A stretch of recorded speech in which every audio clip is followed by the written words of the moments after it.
I remember the first time I did heroin like it was yesterday. When I sniffed it, it felt like a powerful, relaxing massage flowing down my body like water. I remember running to the bathroom and throwing up over and over, but I felt so good that I didn't even care. I wouldn't be throwing up the next time I did heroin, though. My tolerance grew rapidly. Within months, the constant sickness became an ingrained fear, and eventually my opiate addiction would take over my entire life. No one ever wakes up in the morning thinking, I really wish I was a penniless, homeless drug addict. No child ever grows up saying that he wants to be a raging alcoholic or a heroin fiend.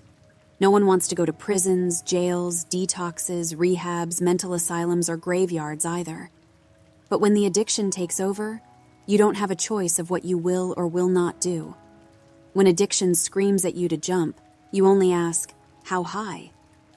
At a certain point, the idea of going without opiates becomes as instinctually frightening as going without food or water. In fact, a lot of drug addicts would much rather go without food and water than be plunged into the nightmarish, seemingly never-ending withdrawals. An opiate addiction is like having a monkey on your back in some ways. If that monkey was demonic, rabid, and fused into your skin like some sort of sadistic Siamese twin, you know that if you don't do what that monkey says, it will turn its blood-red eyes to you in fury. You know that it will claw and bite you until you're curled up in the fetal position on the floor, screaming, please, no more. At a certain point, you don't even want to do the drugs anymore, but there's no real question of it. When the disease has progressed to its final stages, people who are in its grips become like an automaton, a machine. You wake up in the morning and the addiction screams, come, it's time. And even though you've just opened your eyes, you go over. You know you don't want to do drugs anymore, yet you find yourself sitting in front of them anyway. And after years of this, you give up all hope of ever having a life where you're not a soulless puppet, until the only way out in the end seems like death. But not me. In my conscious mind, I knew I didn't have a problem, that I just hadn't figured out the perfect way to control my drug usage yet. My delusion told me that there was some grand middle path where I could get high anytime I wanted, and then stop whenever I felt like it. I just hadn't figured out the perfect way to stop, but I would in time. Of course, this was insanity. After getting kicked out of my apartment and losing my job, I decided it was time to try rehab again. It certainly wasn't my first time there. I had tried everything before, from prison to jail to rehab to detox to methadone to Suboxone to NA meetings and plenty of other things. Somehow I hadn't figured out the perfect method yet, but because my sickness told me I wasn't sick, I was convinced it was only a matter of time. Soon I would just quit and be free of this terrible addiction, but certainly not today. It would always have to be next Tuesday, or maybe next Friday. Next Friday always seems good and reasonable, until it comes and you realize you're still hopeless and on your way to an early grave. Yet, this time was also different in a fundamental way, because really, at this point, I did want to stop. The party had long ago ended, and now the addiction was a full-time job that paid only in wages of misery and death. So I went to detox for the 12th time.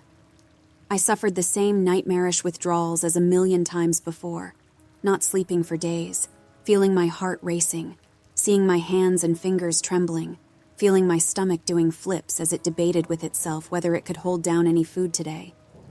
And then, at the end of this madness, the nurse told me there were no beds available in their long-term inpatient rehab, which was a place I knew well, having spent months of my life there previously. So what am I supposed to do? I asked, scowling and furious. I actually wanted to try quitting forever this time, and the universe seemed to be laughing at me. I knew they had a quality rehab program, and I wanted back in it. I wanted to try my best at actually paying attention when they told me about relapse prevention this time. Detox only lasted 4 or 5 days, and that is no way enough time for an opiate addict to recover. Someone who just goes to detox and leaves likely has a 99% chance of failure. The admissions nurse with a face like a weary weasel stared impassively through me. I noticed the small ketchup stain on the front of her white uniform. Well, there are no beds available at our unit, she said. I mean, with all this fentanyl crap and all the drug courts, there's a 2-month wait list for a 90-day rehab in our unit now. I looked at her, aghast. I'm trying to get rid of a potentially fatal drug addiction here, I said, as if anyone could ever fully get that monkey off their back. People could get sober, yes, but I knew they were always addicts in the pits of their souls, and many only got through life by struggling one day at a time. Well, there is an experimental drug rehab a couple hours away, she said, looking down at a sheet of paper. They contacted us asking for volunteers. They'll cover all costs, including transportation to the facility. What do you mean by experimental drug rehab? I asked, confused. Is this like some new method of quitting drugs? It's not run by the Church of Scientology or anything, right? She laughed at that. No, it's nothing like that. Apparently, it's a government-run unit. They want to try out new methods of helping people with severe opiate addiction and alcoholism. If you're interested, you can go straight from here tomorrow when you get discharged. I thought about it for a long moment. I nodded at the nurse. All right, sure, I said. I'm willing to try anything. Drugs had finally beaten me into a state of submission. I remembered the first time I went to rehab. I scoffed at their insane 12-step programs and their focus on a higher power. I thought it sounded wacky, and I was in no way interested in drinking their Kool-Aid. Now I would listen to absolute anything, try absolutely anything with even the smallest chance of working. Opiates had so successfully dragged me down that I was finally in a state of reasonableness, a fairly rare thing for an addict, and one that usually takes many years to develop. A black SUV pulled up in front of the detox unit the next day. I wasn't the only volunteer they had found, apparently. A pretty young blonde girl with ancient, nervous eyes sat next to me, as well as some obese guy from Boston with far too many shamrock tattoos on his body and a Red Sox cap on his fat Neanderthal forehead. We all sat in the back. The driver had an opaque black window up, preventing us from seeing him or talking to him. Hi, I'm Haley, the girl said, extending a trembling hand. Her pupils looked large and she looked ill at ease. Though I still wasn't feeling too good, I was immediately interested and shook her hand. I'm Jay, I said, not feeling overly conversational. The Red Sox guy apparently agreed. Simon, the fat man grunted, looking back down at the book he was reading. I saw with interest it was the big book from Alcoholics Anonymous. Do you know anything about this place where we're going? I asked them. Simon just murmured and shook his head. He didn't look like the conversational type. The girl perked up instantly, however. Well, the nurse didn't seem to know much, but I read through that paper they made us sign, Haley said, brushing a lock of her long hair behind her ears. Her perfume reminded me of springtime flowers and mountain peaks. You read the whole thing? I said, surprised. I hadn't read any of it. I wondered whether I had made a mistake. She nodded, the faint trace of a smile playing on the corners of her lips. It's some brand new, totally revolutionary addiction treatment the government has developed in response to all the deaths from fentanyl and heroin lately, she said. Do you know what exposure therapy is? Simon perked up at this. He pushed his glasses up on his nose. I've read about that, he said in a deep voice. That's a way of dealing with phobias, right? Like if someone is afraid of spiders, they show them pictures and videos of spiders to desensitize them. And eventually maybe they put a spider in a cage in front of them. Yeah, pretty much, Haley said. I frowned. I don't get it, I said. What does that have to do with addiction treatment? Are they going to show us pictures of dead bodies from overdoses until we change our minds? Because that doesn't work. I already know that I'll die if I don't stop. I think that deep down I've known it for a very long time. Haley just shook her head, bereft of any answers. I have no idea how exposure therapy could apply to addiction treatment. I guess we'll find out when we get there. A couple hours later, we entered a long, winding dirt road. I saw the complex looming out of the top of the rolling New England hills like a knife hilt sticking out of a chest. It was garish. Massive black towers surrounded by electrified fences and rolls of razor wire greeted us as we pulled up to the gate. Smaller wooden guard towers with observation decks like fire watchtowers stood at each of the 4 corners of the square complex. "This looks like frickin' Guantanamo Bay," Simon observed. He suddenly looked very uncomfortable and nervous. He began shifting his large bulk around the seat. The springs gave an exasperated groan. Then he reached back and gingerly pulled his sweatpants out his rear without any sense of embarrassment. "Why do they need all this razor wire? Why the guard towers?" I asked. The driver up front finally rolled down the divider. "Stay put, guys," the driver said in a nasally, reedy voice. "Don't try to get out until they give the all clear. They have snipers trained in this position if you try anything." "What?" Simon yelled, stunned out of his introspection. "What is this, a joke?" The driver slowly rolled the divider back up in response. I sat there, not knowing what to think. A soldier clad in all black came out of a small guardhouse at the entrance. He had an automatic rifle in his hands, the finger on the trigger. He walked slowly over and knelt down. I saw him talk to the driver, but I didn't know what they said. A moment later, he pressed a button and the 20-foot-tall metal gate began to slowly roll to the side. "I have a bad feeling about this," I said as he drove us inside. Haley and Simon both looked pale, their eyes wide and terrified as if we were entering a war zone. A garage door opened in the slick, metallic black surface of the towers.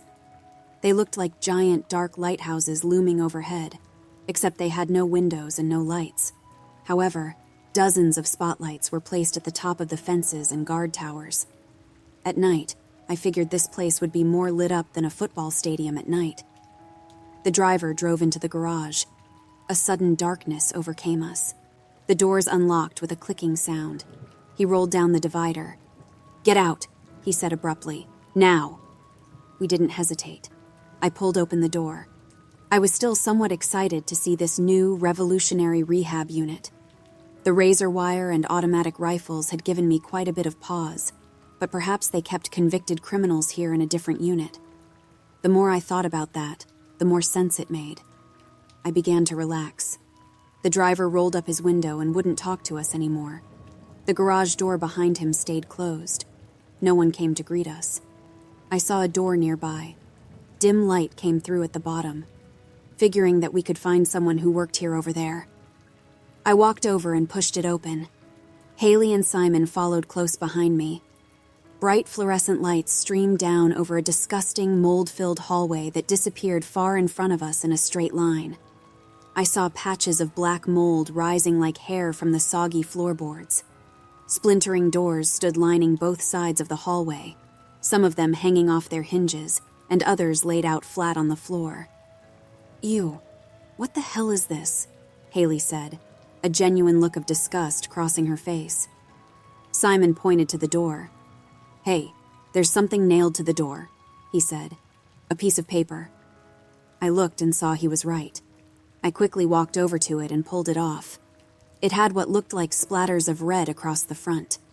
I took it, frowning as I read the yellowed, ancient-looking sheet aloud to our little group.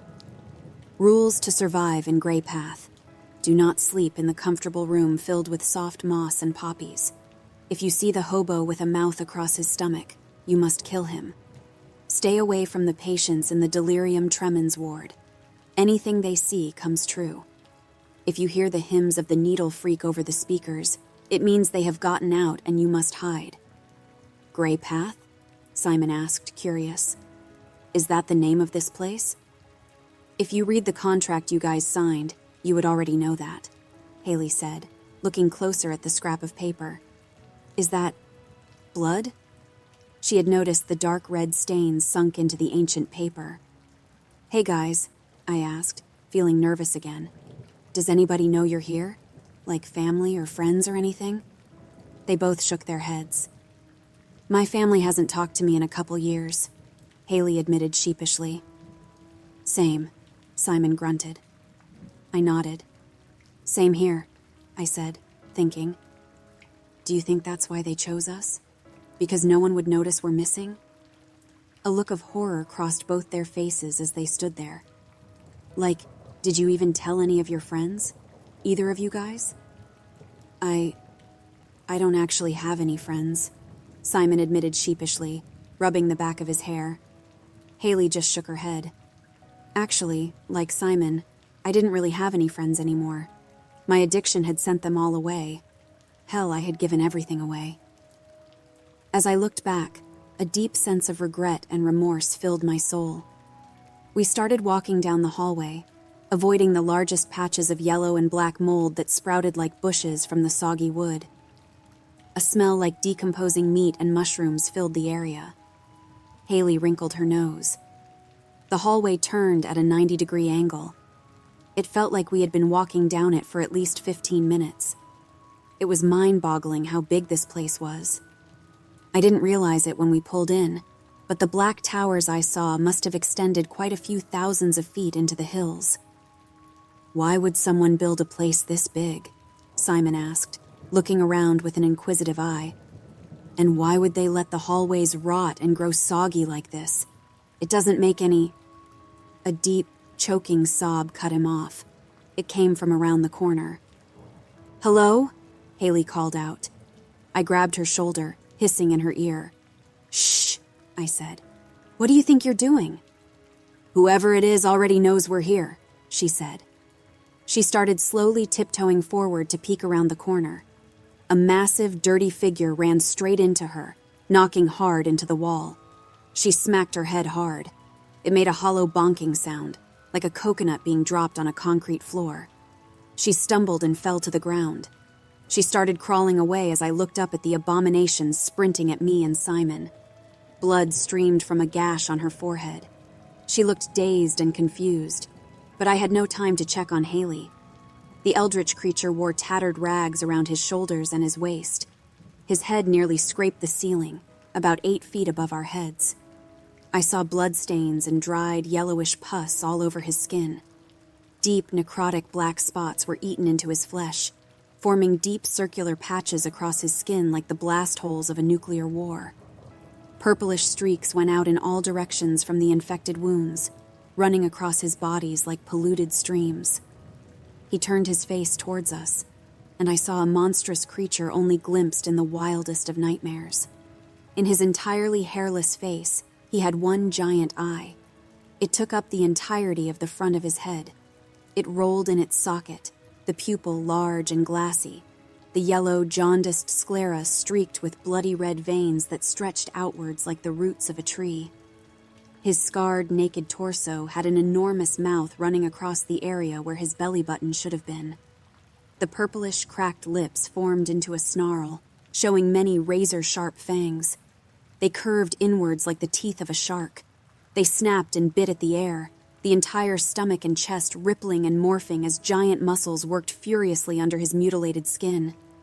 An odor of rotten cheese emanated from the creature, mixing with the sickly smell of infection that rose from its decaying flesh. He made a sound like a crying baby, his enormous chest mouth opening with an ear-splitting wail as streams of dirty tears ran down his filthy body. Simon turned and ran. With a predator's instinct, the nightmarish hobo gave chase, his naked, bloody feet slapping hard against the soggy floor of the hallway as he sprinted forwards in a blur. Simon frantically tried a random door and disappeared into a room. Roaring, the creature tried to squeeze through the relatively small door. It looked like a cockroach trying to slip through a tiny crack. It worked its body through the threshold, cracking the wood. It smashed its large, scarred hands against the wood. I heard the building shake with every blow and saw deep fissures running through the wall. I turned, looking for Haley. We needed help if we were going to kill this thing. But realistically, how could we possibly kill it without any weapons? 10 feet down the hallway, a door stood open to a room that glowed with a soft blue light.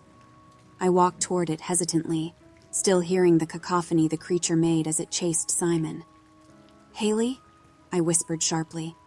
"Where are you?" I saw drops of blood leading into the room from when she had hit her head.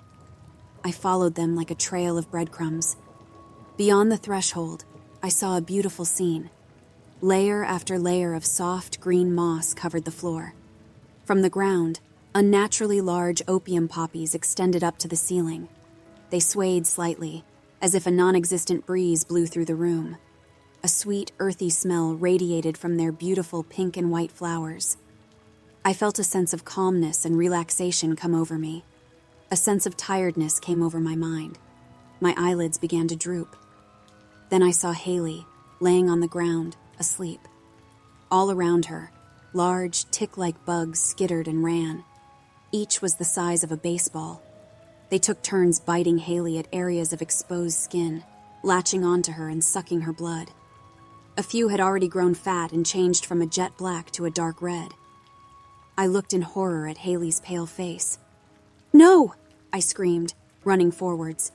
I began ripping them off her body, a sense of adrenaline coming over me. It instantly banished any thought of sleep. Haley's eyes fluttered open as drops of blood flew from the creatures' mouths. I ripped them off one by one. After I had gotten nearly a dozen of them off her, she stood up, dripping blood from countless bite marks. Her face looked pale and her lips slightly blue. She wavered on her feet, trembling. I thought she might pass out, and I held her arm tightly. "Get out of here!" I whisper shouted at her. The monstrous black ticks still circled us, trying to crawl up on our legs and bite us. I kept kicking on them and stomping them. Their bodies exploded under my shoe like a water balloon filled with dark, clotted blood. Haley and I started to turn when a silhouette filled the doorway. The hobo leered at us inside the room of moss and poppies. He had Simon's decapitated head in one of his filthy hands, the long, dirty nails of his finger biting deeply into Simon's bloodless white skin. He threw it at us, hitting me hard in the chest and knocking the air out of my lungs. I screamed, looking down at Simon's cyanotic flesh and sightless, staring eyes. His blue lips were pressed together as if in an expression of disapproval. I felt more of the ticks trying to climb up my legs. As the hobo began trying to smash his way through the doorway into the room, getting stuck just like he did before, a desperate idea came to me. I picked up one of the tick creatures, holding it gingerly by its sides. It tried to snap and bite at me like an angry cobra, but I quickly threw it at the hobo's eye. The tick soared through the air in a graceful arc, landing on the hobo's face. Its black spider-like legs writhed, twisting around the back of his head.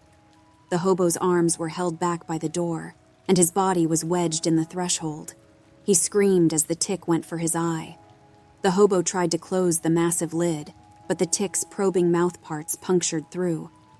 A waterfall of vitreous fluid and blood streamed down the hobo's face.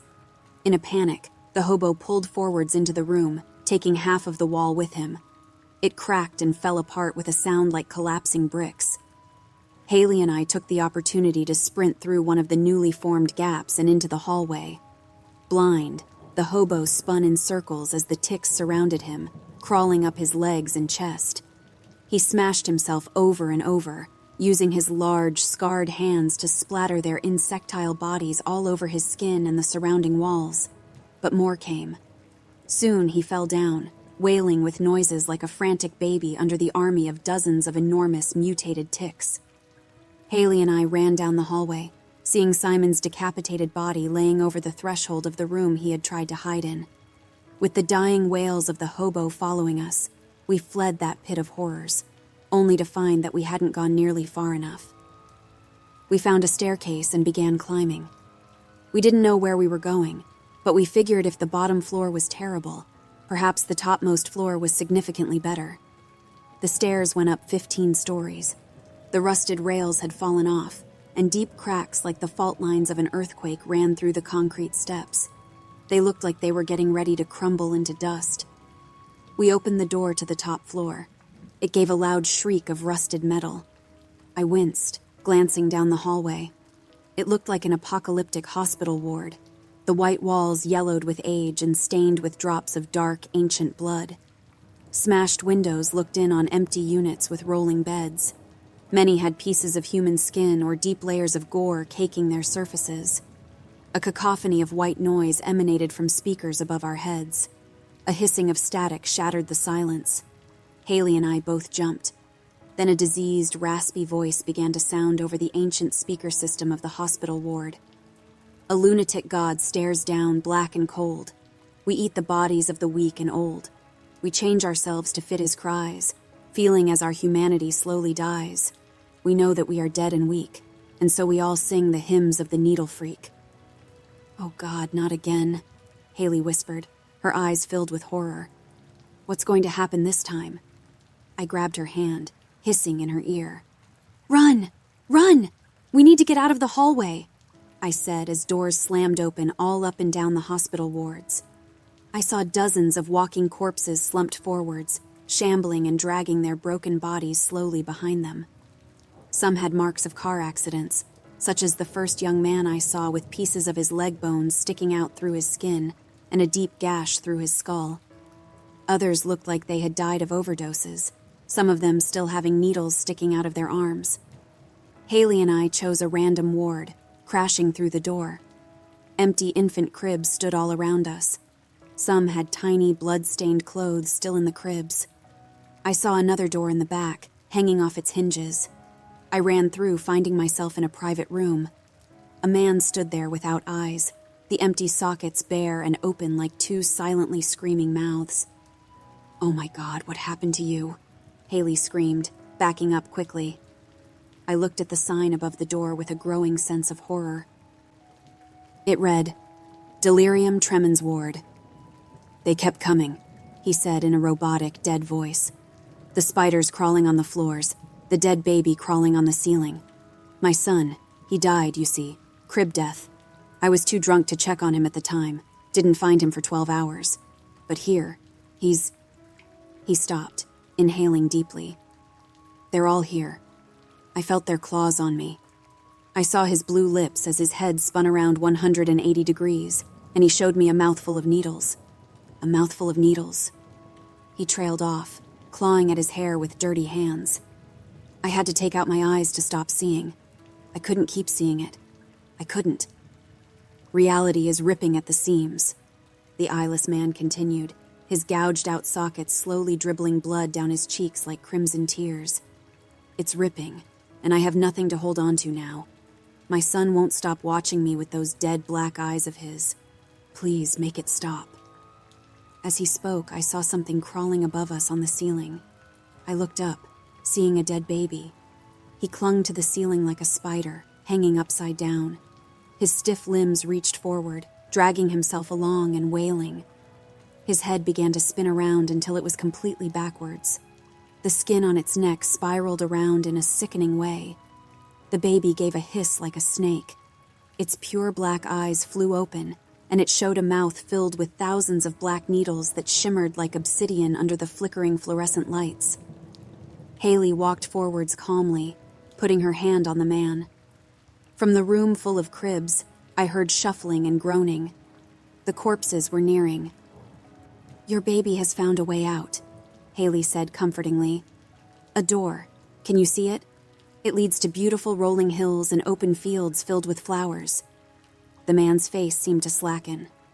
I looked behind us, seeing a dead, naked man approaching.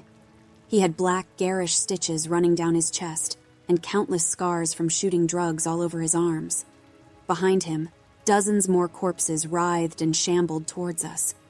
We were running out of time. "A door?" the eyeless man said. "Yes, see it," Haley encouraged him. "It's a big door, and your baby can go through it and find peace. Do you see it?" The man hesitated. I saw a door appearing in the wall nearby, slowly phasing into view. The baby's head finished spinning so that its neck was now hyperextended 360 degrees. Then it gave a triumphant cry and skittered towards the door like a centipede chasing a prey. Beyond the threshold of the door, I saw the forests of New England. The sun beat down, natural and beautiful, unlike all this horrible, flickering fluorescent light. I grabbed Haley's hand and ran through the door. It closed behind us with a popping sound. We found ourselves in the middle of the woods. We began walking and discovered a trail, which eventually took us to a road. A couple hours later, we found a town. Grateful to be alive, we didn't wonder about the fact that we had ended up 5 hours away from where we started. Haley and I have been sober ever since. I don't know what kind of demonic place we were kidnapped and taken to, but I seriously doubt the government knew anything about it. I tried to find out more information about Gray Path and who ran it, but I couldn't find any evidence even indicating the place existed. After what I saw there, though, I have never had an easier time staying sober. Dealing with the horrors and nightmares of Gray Path, seeing the walking corpses and the end stages of addiction, it changed me in a fundamental way. I no longer have any desire to use drugs, and God willing, I will never ever relapse again, apps.